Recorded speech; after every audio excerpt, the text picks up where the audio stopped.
இனிமே கண்ணை மூடிட்டு கடலை எண்ணெய் வாங்கலாம். ஏன்னா மந்த்ரா கடலை எண்ணெய் இதயத்தின் தயாரிப்பு. வறுக்க பொரிக்க ஏன் எல்லா சமையலுக்கும் மந்த்ரா தான். மந்த்ரா கடலை எண்ணெய், அபார ருசி, ஆரோக்கியமான உடல் நலம்.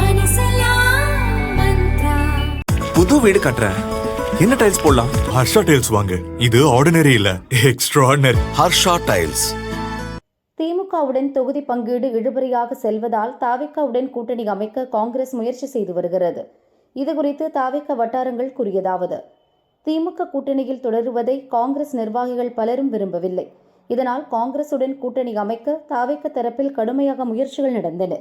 ஆனால் முதல்வர் ஸ்டாலினின் மருமகன் சபரீசன், கனிமொழி ஆகியோர் தொடர்ச்சியாக காங்கிரஸ் முன்னாள் தலைவர் ராகுலை சந்தித்து பேசி வருவதால் கூட்டணி பேச்சை வெளிப்படையாக செய்ய முடியவில்லை.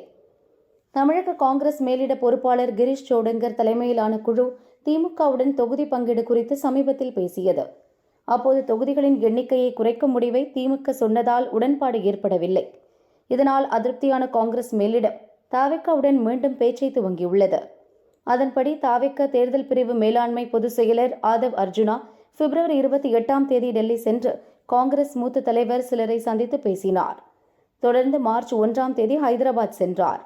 ஆந்திராவில் இருந்து அங்கு வந்த காங்கிரஸ் எம்பி மாணிக்கம் தாக்கூரையும் ஹோட்டலில் சந்தித்து பேசினார். இதனால்தான் மார்ச் 1 நடந்த தாவேகா செயல் வீரர்கள் கூட்டத்தில் ஆதவ் பங்கேற்கவில்லை என தெரிகிறது. ஹைதராபாத் சந்திப்பின் போது காங்கிரஸ் மூத்த தலைவர் வேணுகோபாலுக்கு போன் செய்த மாணிக்கம் தாக்கூர் அவருடன் ஆதவ் அர்ஜுனாவை பேச வைத்துள்ளார். தாவேகாவுடன் கூட்டணி அமைக்க காங்கிரஸில் பலரும் ஆர்வமாக உள்ளனர்.